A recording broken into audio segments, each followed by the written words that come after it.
Oi, gente, eu tô um pouco atrasada esse ano porque afinal já estamos em agosto, mas hoje eu vou contar pra vocês quais foram as melhores leituras que eu fiz no primeiro semestre de 2022.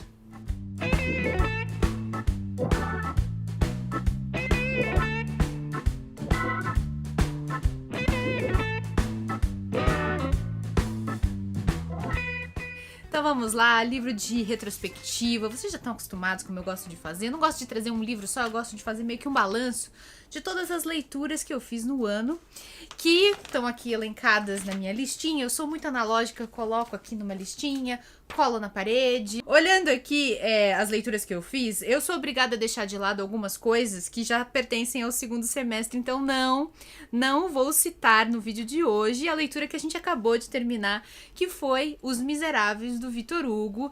Tá certo que a gente começou em março e fomos lendo juntos por 5 meses, mas oficialmente terminamos agora no final de julho, que é segundo semestre, então não vai entrar nessa contagem. Não vai entrar na contagem até a leitura número 356, que é Tomates Verdes Fritos, foi a última resenha que eu publiquei no primeiro semestre. E bom, eu vou trazer aqui meio que me lembrando dos livros que eu fui lendo, tal, mais ou menos por categorias. E são categorias que eu tiro da minha cabeça, por exemplo, para abrir o vídeo de hoje, enquanto a minha cachorra está aqui embaixo. Para, Capitu. Ela tá elétrica aqui, querendo comer os livros que tem aqui na prateleira de baixo. Aliás, faz tempo que você não aparece, né, Capitu? Vem aqui, já que você tá acordada. Olha como ela tá grande, ó. Era uma coisinha pequena e agora olha só como ela tá gigante. Deixa a gente gravar esse vídeo em paz, por favor. Olha ela aqui. Ai, vai pro chão, vai. Bom, vamos começar então com a primeira categoria que vai abrir esse vídeo. Talvez caiba. Eu quero citar esse vídeo porque ele foi especial. Então a categoria vai ser resenha mais adorável, livro mais fofo do primeiro semestre. Foi sem dúvida nenhuma O Homem que Calculava, do Malba Tahan. Eu fiquei muito feliz com a repercussão desse vídeo. Foi muito além da minha expectativa. Eu não imaginei que esse livro tivesse, assim, tantos fãs e que, enfim, tivesse um lugarzinho guardado no coração de tanta gente, mas a nostalgia que esse livro suscitou foi enorme e a audiência do vídeo também foi bem acima do normal. E, bom, essa edição super bonita, super luxuosa, foi o que me motivou a trazer a resenha agora. Esse livro é velhíssimo, ele é dos anos 30, dos anos 40, mas agora ele está sendo relançado porque ele está comemorando a sua 100ª edição. É daqueles livros que nunca deixaram de ser editados, né? Que nunca ficou fora de catálogo porque tem sempre demanda por ele. E é uma história escrita por um professor de matemática brasileiro. O nome eu vivo esquecendo, é Júlio César Melo, se eu não me engano, que criou esse pseudônimo, Malba Tahan, criou toda uma biografia, como se fosse um sábio árabe, nascido ali na Península Arábica e vivido uma série de aventuras. E muita gente lia as histórias do Malba Tahan, que eram publicadas nos jornais, e depois liam os livros, sempre com desafios de matemática, sempre com histórias que misturavam um pouquinho a atmosfera das Mil e Uma Noites, sem saber que estavam lendo um autor brasileiro, né? O Júlio César, ele insistiu, né, nessa personagem a ponto de que virou parte da personalidade dele. Ele integrou o Malba Tahan ao seu próprio nome, depois colocou no documento e tal. E ele sentia que era um segredo de sucesso, né, ter criado essa personagem, né, para ser o autor das suas histórias. Talvez a gente não valorize tanto assim os escritores brasileiros para escrever esse tipo de história de fantasia. Bom, continuando com a nossa retrospectiva, esse foi o livro mais fofo. Eu sempre gosto de trazer também o livro mais difícil, mais desafiador. E no primeiro semestre de 2022 eu li, dentro ali do clima de comemorações do primeiro centenário da Semana de Arte Moderna, eu li Macunaíma, de Mário de Andrade. Um grande desafio, um livro que muita gente tenta ler várias vezes e não consegue. Algumas pessoas passam por uma experiência terrível de leitura desse livro na escola. E eu mesma já tinha tentado começar a ler algumas vezes e não tinha curtido. Mas eu me propus a fazer essa leitura, agora vai, estamos no centenário da semana de 22, então a gente tem que ler porque esse é o livro mais importante desse primeiro legado, né, dessa primeira geração modernista brasileira, e ele é um livro que deixou realmente uma marca na nossa cultura nacional e em boa parte do que foi escrito depois da sua publicação. Eu resolvi fazer algo que eu aprendi com vocês, foi dica dos leitores. Algumas pessoas tinham me dito que elas tinham mais facilidade de concentração quando liam e escutavam o audiolivro ao mesmo tempo. E eu achei que essa era a ocasião ideal, porque tem audiolivro do Macunaíma de graça no YouTube, e esse livro, a gente lê em português, né? Então não tem aquela coisa do problema das traduções e tal. A gente tá lendo o texto original do autor. As versões que tem no YouTube são exatamente o texto do Mário de Andrade. E eu fiz isso, eu fui lendo enquanto eu escutava. E eu não sei se é porque eu já tô mais amadurecida como leitora, se é porque eu já tô, enfim, um pouco mais acostumada com a linguagem, mas o fato é que a leitura rolou pra mim e, na verdade, ela foi bastante surpreendente. Eu achei muito agradável. Eu gostei muito de ver a pesquisa que o Mário de Andrade fez das lendas indígenas para escrever a história. Eu acho que eu entendi qual que era o propósito dele nessa obra de arte. Ele queria fazer toda uma grande paródia das lendas indígenas e trazer esses personagens ancestrais cultuados. Principalmente, ele foi atrás de lendas de indígenas que moram no extremo norte do Brasil. Eles têm um deus chamado Macunaíma, e quando eu falo extremo norte, é extremo norte mesmo. Eu tô falando do estado de Roraima, por aí, bem ao norte do Brasil. Ele foi atrás dessas lendas, foi atrás do deus Macunaíma e transformou esse cara numa pessoa de carne e osso que vem para a cidade, que vem para São Paulo, que em 1922 estava ali, né, começando a se industrializar, estava começando a virar uma grande metrópole e tal. Então, eu gostei dessa paródia, eu gostei do bom humor. Algumas piadas estão mesmo fora de tom para os dias atuais, elas têm um componente racista que é bem evidente, né? Mas enfim, um texto de 1920 e poucos, né? Não poderia ser diferente. Mas a gente não pode descontextualizar uma obra da época em que ela foi escrita, apesar de certos desconfortos que a gente sente por causa dessa representação um pouco jocosa, né? De outras culturas e outras raças, tem algumas coisas que são muito corajosas. Ele traz aqui religiões africanas de maneira, assim, bem legal, bem interessante. Ele traz todas essas lendas indígenas também, que seriam completamente desconhecidas se não fosse pelo trabalho dele. Ele imortalizou essas lendas, querendo ou não. Enfim, foi um texto mais divertido do que eu pensei, embora seja difícil, não vou enganar ninguém. Fácil não é, mas é menos impossível do que parece. De qualquer maneira, foi o livro mais desafiador do primeiro semestre. Agora, eu vou trazer também uma categoria que é o livro de não ficção mais interessante que eu li esse ano. E, na verdade, eu acho que ele foi o único livro de não ficção desse primeiro semestre, então não pode ser outro. Ah, não, eu li o Sobre a Violência, da Hannah Arendt. Mas o livro, com certeza, de não ficção que mais me marcou e que eu não vou me esquecer, certamente, foi a biografia de Leonardo da Vinci, do Walter Isaacson. Esse foi um livro que eu li ao longo de muitos meses, eu terminei no começo do ano, mas vocês podem ver, ele tá bem detonadinho, porque realmente eu fiquei 6 meses levando ele para os lugares.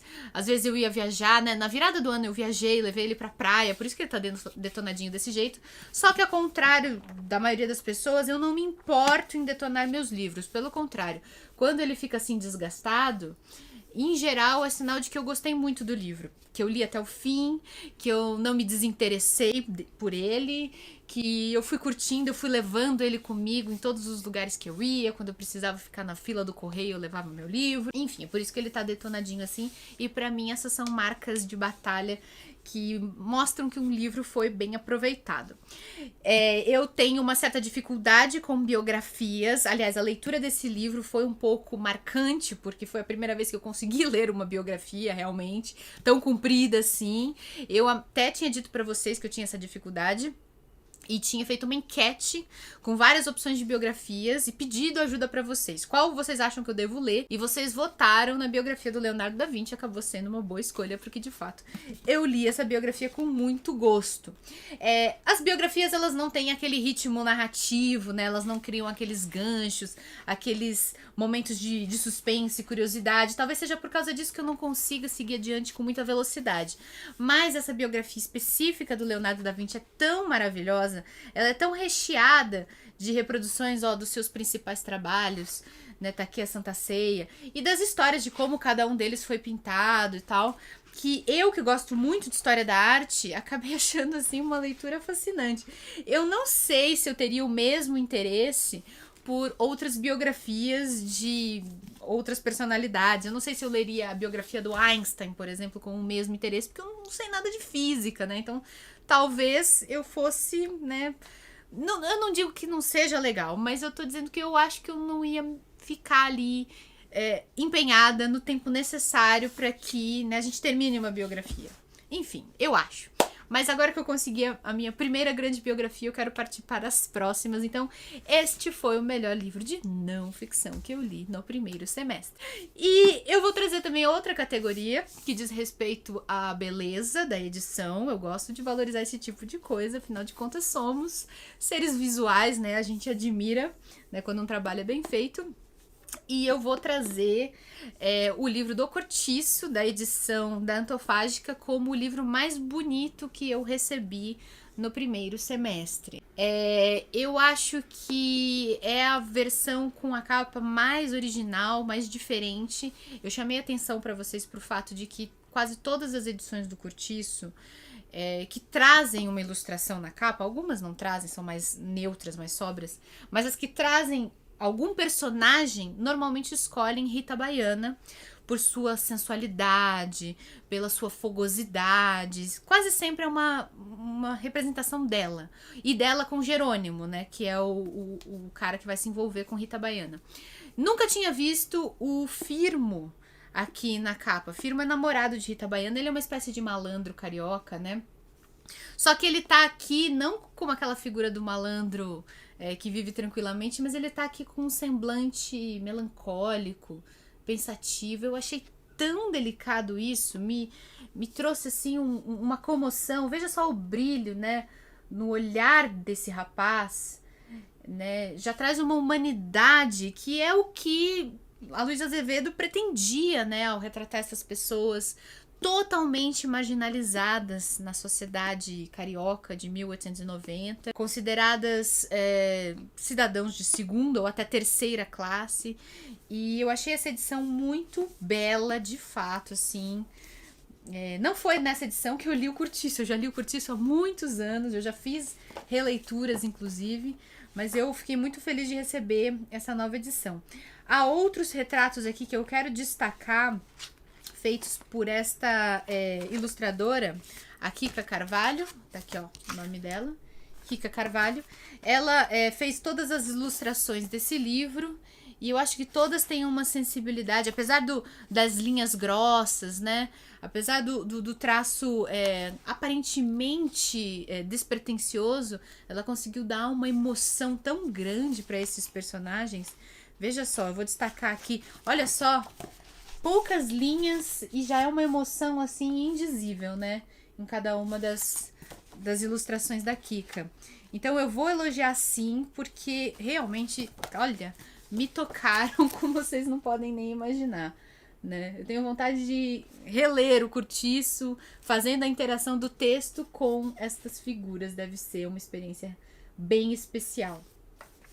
Enfim, esse aqui não foi um livro que eu li agora no primeiro semestre e que eu trouxe a resenha para vocês, mas é um livro que eu quero destacar como a edição mais bonita do primeiro semestre de 2022, dentre aquelas, né, que as editoras me mandaram. Mas o livro que eu vou escolher como a minha leitura predileta do primeiro semestre, e olha que nem foi a resenha de maior sucesso, foi assim, uma recepção mais ou menos que vocês deram, né? Audiência média, morna. Mas pra mim esse livro, assim, ele me colocou num estado de graça. Foi um livro, assim, enfim, me lembrou, como eu coloquei lá na resenha, o texto de Érico Veríssimo, principalmente no livro Olhai os Lírios do Campo, que foi talvez o livro mais bonito que eu já tenha lido do Veríssimo. E eu tô falando da Cidadela, do A.J. Cronin, ou A.J. Cronin, né, um escritor inglês.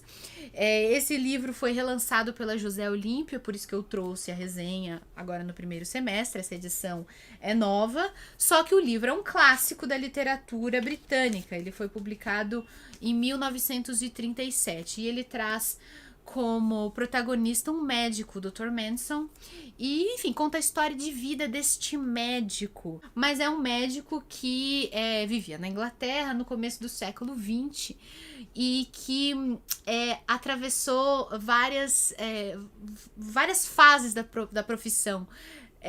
No começo muito pobre, atendendo os trabalhadores das minas de carvão no interior do país, e depois indo para Londres, onde a dinâmica do trabalho, né, com os consultórios super chiques e tal, era completamente diferente daquela outra medicina, né, que atendia os trabalhadores. Enfim, é uma história de vida muito legal, muito fascinante. E esse livro é muito bem escrito, ele tem uma sensibilidade enorme. E ele foi tão influente lá na Inglaterra que inspirou, mais pra frente, olha isso, um livro que inspirou a criação do Sistema Único de Saúde deles, né? O SUS dos britânicos, que é o NHS, o National Health Service. É um sistema universal de saúde, né? Mais pra frente viria a inspirar o nosso SUS, e ele foi criado lá na Inglaterra depois do sucesso desse livro. Então imagina só o impacto, imagina como esse livro é legal, ele foi um imenso sucesso de público e é um grande clássico da literatura deles, e eu li agora e realmente eu gostei demais. Por isso eu escolho como a melhor leitura que eu fiz no primeiro semestre de 2022. Me falam o que vocês acharam dessas escolhas. Caso vocês não tenham visto as respectivas resenhas, eu vou deixar aqui em cima nos cards e vou deixar também aqui embaixo na descrição os links para vocês comprarem estes livros lá na Amazon. Vocês sabem que quando vocês fazem compras usando esses links, vocês estão ajudando o canal. É uma maneira, uma das formas de financiar esse projeto. E você também pode financiar mais ainda se você se tornar um padrinho ou uma madrinha. Só conhecer minha campanha no Padrim. E tem outra coisa também. O YouTube ativou. Eu só fui perceber um tempo depois. Eu sou uma péssima influenciadora, uma péssima youtuber. Eu só fui perceber que o YouTube ativou o botão valeu outro dia. Se você olhar aqui embaixo também, embaixo desse vídeo, você vai ver que tem um botãozinho chamado valeu, que é uma espécie de super chat de vídeos gravados. É uma contribuição pontual que você pode fazer agora em qualquer vídeo que você quiser, que você achar que mereça, né? É uma forma também de você continuar apoiando esse projeto. Mas se você não puder, não tem problema nenhum, basta dar o seu curtir, faz o seu comentário, assim você ajuda a impulsionar esse vídeo, já é de grande ajuda pra mim. Um beijo grande, eu espero que o segundo semestre seja legal também. Vai ser um pouco diferente, não vai ter tantas leituras, né? Mas, enfim, daqui a pouco eu trago pra vocês as questões envolvendo o segundo semestre, tá bem? Um beijo grande, a gente se vê no próximo vídeo. Até mais!